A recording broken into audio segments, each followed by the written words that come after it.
A figura de Virgulino Ferreira da Silva, conhecido como Lampião, é envolta em um misto de mitos e fatos que alimentam sua lenda no imaginário popular brasileiro. Entre os muitos aspectos de sua vida que despertam curiosidade está sua suposta riqueza. Mas, afinal, Lampião era realmente rico em termos de posse. Lampião e a fortuna. Mitos e realidade. Origens e início. No cangaço. Virgulino Ferreira nasceu em 1898, em Serra Talhada, Pernambuco. Sua família era de pequenos proprietários rurais, sem grandes posses, vivendo uma vida de dificuldades no sertão nordestino. A entrada de Lampião no cangaço foi motivada por questões de vingança pessoal e conflitos familiares, típicos da época, onde a violência e a lei do mais forte eram comuns no sertão. O cangaço e as posses de Lampião. Ao se tornar o líder do bando de cangaceiros, Lampião e seu grupo se envolveram em inúmeras atividades criminosas, como roubos, sequestros e extorsões. A prática de saquear fazendas e comerciantes em cidades pequenas permitiu que acumulassem bens de valor, incluindo joias, dinheiro e gado. Contudo, é importante destacar que a natureza itinerante e constantemente perseguida dos cangaceiros dificultava a acumulação e manutenção de grandes riquezas. Relatos de riqueza. Relatos históricos e testemunhos de época sugerem que Lampião possuía uma quantidade significativa de dinheiro e joias. Segundo pesquisadores como Frederico Pernambucano de Melo, um dos maiores estudiosos do cangaço, Lampião tinha um fascínio por objetos luxuosos, especialmente ouro e pedras preciosas. Existem registros de que ele e seu bando ostentavam roupas finas, armas incrustadas com metais preciosos e usavam moedas de ouro como adereços.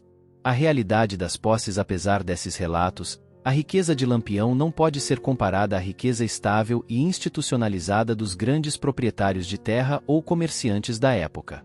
A fortuna de Lampião era volátil e dependia diretamente de suas incursões e do êxito de seus saques. A constante necessidade de movimentação e o risco permanente de emboscadas pelas volantes, forças policiais especiais de combate ao cangaço, significavam que a riqueza acumulada poderia ser perdida rapidamente. Aspectos logísticos. Lampião investia parte de seus recursos na logística do bando, como armamentos, munição, alimentação e suborno de informantes. Isso reduzia significativamente a quantidade de riqueza que poderia ser acumulada em termos de bens duráveis ou propriedades. Além disso, a vida no cangaço exigia uma rede de apoio que incluía simpatizantes e informantes, que muitas vezes recebiam parte dos saques como pagamento por seus serviços. Conclusão. Dessa forma, podemos afirmar que, embora Lampião tenha acumulado uma quantidade significativa de riqueza durante sua vida como cangaceiro, sua fortuna era instável e frequentemente usada para manter a operação de seu bando. Ele possuía uma fortuna considerável em termos de bens móveis e joias, mas não em propriedades ou investimentos duráveis. Sua riqueza estava mais associada ao poder e à influência que exercia através do medo e da violência, do que à posse de bens materiais perenes. Legado e mito. O mito da riqueza de Lampião também contribuiu para sua aura lendária. A ideia de um bandido rico e invencível é um tema recorrente no imaginário popular, alimentando narrativas heroicas ou de vilania, dependendo do ponto de vista. Lampião se tornou uma figura complexa, cuja riqueza é um reflexo tanto de sua habilidade em acumular recursos quanto da transitoriedade e perigos da vida no cangaço. Em suma, a fortuna de Lampião, embora significativa, estava sempre à mercê das circunstâncias imprevisíveis e violentas do cangaço. Suas posses eram, na maior parte, efêmeras e gastas para garantir a sobrevivência e o funcionamento de seu bando, tornando-o um líder temido e admirado, mas cuja riqueza era tão volátil quanto a vida que levava. Fontes dos recursos de Lampião. A riqueza de Lampião vinha principalmente de atividades ilícitas e violentas. Os cangaceiros obtinham recursos de várias formas, incluindo 1. Saques e roubos. Invadiam fazendas e pequenas cidades, levando dinheiro, joias, gado, mantimentos e armas. 2. Sequestros. Capturavam pessoas influentes ou ricas, exigindo resgates substanciais. 3. Extorsão. Impunham impostos a comerciantes e fazendeiros em troca de proteção ou para evitar ataques. 4. Venda de proteção. Em algumas regiões, Lampião cobrava taxas para proteger áreas específicas de outros bandidos ou de suas próprias investidas. Armazenamento e uso dos recursos. Dado o caráter itinerante do bando de Lampião, a acumulação e armazenamento de recursos eram um desafio constante. Existem relatos de várias estratégias usadas pelos cangaceiros para lidar com seus bens. 1. Esconderijos. Lampião e seu bando frequentemente escondiam parte de seus saques em locais secretos no sertão, conhecidos apenas pelos membros do bando. Esses esconderijos eram feitos em locais de difícil acesso e onde a vegetação densa ajudava a disfarçar. 2. Divisão entre o bando. Parte significativa dos recursos era dividida entre os membros do bando para garantir sua lealdade e sustento. Cada cangaceiro carregava consigo joias, dinheiro e munição. 3.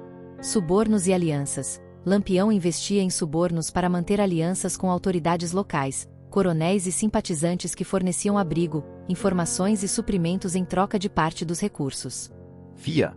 Armas e equipamentos. Grande parte dos recursos obtidos era usada para adquirir armamentos modernos, munição e outros equipamentos necessários para as operações do bando, garantindo sua capacidade de combate contra as forças policiais.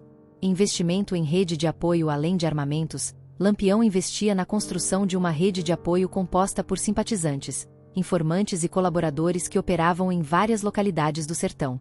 Esta rede era crucial para a sobrevivência e eficiência do bando, oferecendo 1. Abrigo e refúgio. Fazendeiros e pequenos proprietários simpatizantes ofereciam esconderijos seguros para o bando, onde podiam descansar e planejar novas incursões. 2. Informações estratégicas. Informantes forneciam dados sobre movimentação de tropas policiais, locais vulneráveis para saques e potenciais vítimas de sequestro. 3. Logística e suprimentos. Colaboradores providenciavam alimentos, roupas, medicamentos e munição, muitas vezes em troca de parte dos recursos obtidos pelo bando. Conclusão: a riqueza de Lampião, enquanto significativa em termos de valores absolutos, era marcada pela transitoriedade e pela necessidade de ser constantemente redistribuída e reinvestida para manter a operação do bando. Seus recursos vinham de atividades ilícitas e violentas, sendo armazenados em esconderijos secretos ou distribuídos entre os membros do bando e sua rede de apoio. A capacidade de Lampião de acumular e gerenciar esses recursos, mesmo que de forma temporária, contribuiu para sua fama e poder no cangaço, tornando-o uma figura temida e, ao mesmo tempo, admirada.